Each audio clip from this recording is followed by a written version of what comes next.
جو اس رات میں 12 رکعت پڑھے، غور سے سن لیں، اور ہر رکعت میں سورہ فاتحہ اور اس کے بعد کوئی بھی سورت ملا لے،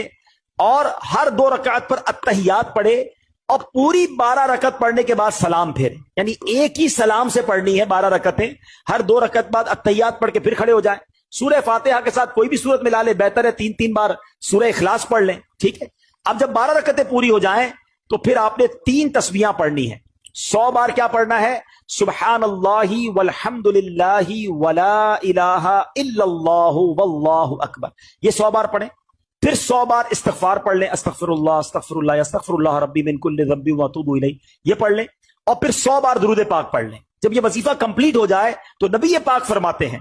اپنی دنیا اور آخرت کے لیے جس چیز کے بارے میں دعا مانگے گا اور صبح کو روزہ رکھے گا، اللہ پاک اس کی سب دعائیں قبول فرمائے گا، سوائے اس دعا کے جو گناہ کے لیے ہو۔